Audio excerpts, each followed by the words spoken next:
Good day, everybody. This is Dana Massett with This on Your Soul. Today I'm talking about how to evolve your emotions.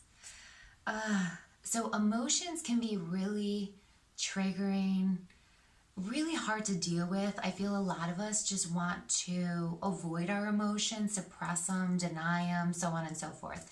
And then some of us not want, some of us allow our emotions to kind of dictate our mood and what we say and how we say things. So sometimes those would be the people we would say, like, our emotions are getting the best of us. So almost like dictating our life and allowing us to move through life in a certain way instead of us deciding how we want to move through life and working through our emotions in that way. So here's the things. Emotions are all inside of us. So even though I look like happy and positive and upbeat and energized, there could be sadness tucked underneath my rib. There could be anger in my sacrum. There could be thoughts back here. We have many dynamic emotions in our essence and being. We also have many emotions that are swirling in our atmosphere and all around us in all moments, waiting to trigger us, waiting to feed off us, and waiting to attach to us. So you ever experience, I'm sure you have, a feeling like a thought that comes from nowhere, just traveling through, and you're like, I wasn't even thinking about that, but now I feel annoyed and irritated. Okay. That is because there's so many emotions. There's so many energies around us. And people will also call them entities. Like little entities that are like waiting to find someone that's depressed, to feed off of them, to find someone that has anger, to feed off them and make it bigger. So that's what's happening in those moments as well, when you're experiencing a trigger or an emotion that you weren't even thinking about that kind of lays upon you. So in those moments, it is helpful to realize that there's so much around us that's floating through, and that's why it's so important to choose what we feed and what we entertain. We have 70,000 thoughts per day. 70,000 thoughts a day. So just know that there's so much flowing through us. It's not by coincidence, it's not by accident, it just is. So when you have that thought that comes in that kind of like irritates you and frustrates you, it would be so powerful for you to shut it down.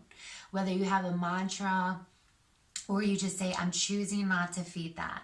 I'm choosing to let that go, and then refocus onto what you are doing or what you do want to feed in your life. So if you are having a really challenging time with your thoughts and with your emotions, it's very powerful to either have a spiritual book with you all the time, so when the thoughts come on, you can release them and stop them by saying the mantra or saying, I'm not going to feed this. And then you want to follow that up by reading something very positive and uplifting to help reprogram your brain.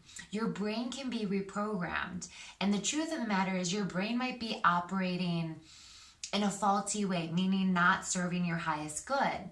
Your brain might be giving into obsessive thinking, and your brain might be programmed to give into these thoughts, thus giving into a negative reaction. Therefore, you do have to put some muscle and some work into what you're going to do to feed the positive. What new practices do you want to add into your life to then have that brain that is trained? We have to train our brain. We can't just leave it up to the ego. We really have to train it and be dedicated into training our brain, because that's very important.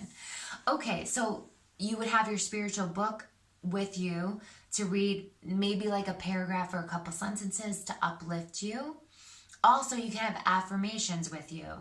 So affirmations are I am statements. So I am joyous, I am healed, I am perfect, I have a clear mind, so on and so forth. So when you would have that thought come in, you stop the thought, you would follow it up by some uplifting spiritual practice.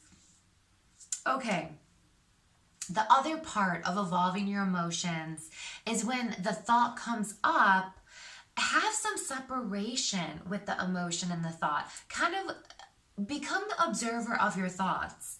You are not your thoughts. If you were your thoughts, that means you're 70,000 people. You're 70,000 personalities. If you were your thoughts, if that was true. So there's this practice called mindfulness.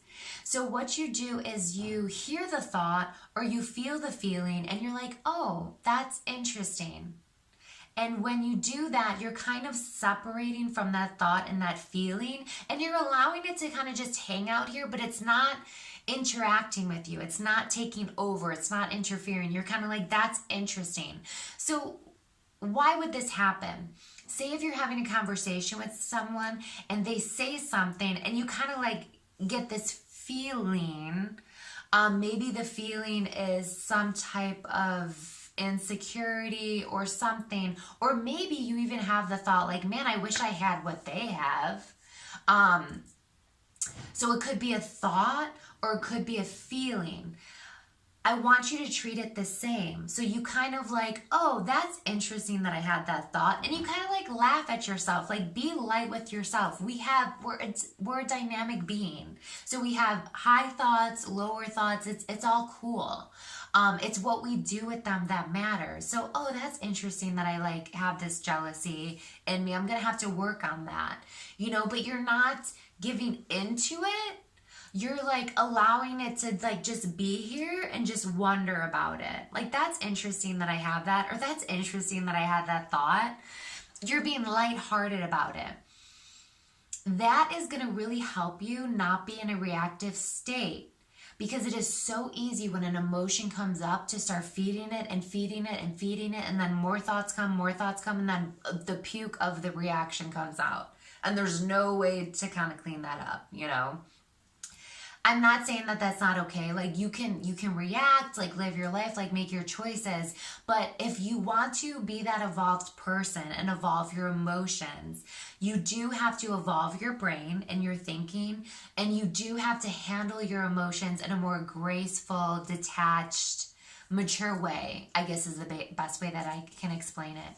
So when you enter in that practice of mindfulness, like, okay, this does exist. I'm not avoiding it. I'm not suppressing it. I'm not ignoring it. It's here, but I'm going to push it outside of myself so I can kind of just get to know it and do my self-work to understand why that's there. If we have this emotion or this thought process, it could be deep in our subconscious from childhood. It could be programming from our childhood. It could be that we're not loving ourselves to the degree that we need to. We're not being kind to ourselves to the degree that we need to, or we're not accepting where we are in our lives. So having that sense of detachment and practicing mindfulness allows us to be less reactive and actually do the self-work that we need to do and do the healing that we need to do, to lessen the triggers and lessen the obsessive thinking. But it takes time and it truly takes dedication. So practice these tips and these tools and make a dedication to yourself that you're going to do it for a couple weeks. And I promise you, it might be really difficult in the beginning, but if you keep practicing, it will get easier, and you'll just kind of naturally do the practice of detachment and just naturally do the practice of mindfulness. And you'll actually begin to enjoy that you're not reacting to everything. Like, you'll be patting yourself on the back, like, wow, 10 days ago, I would have exploded if I heard that, or I would have reacted this way. And now I'm okay. I'm just hanging out and chilling back. Namaste.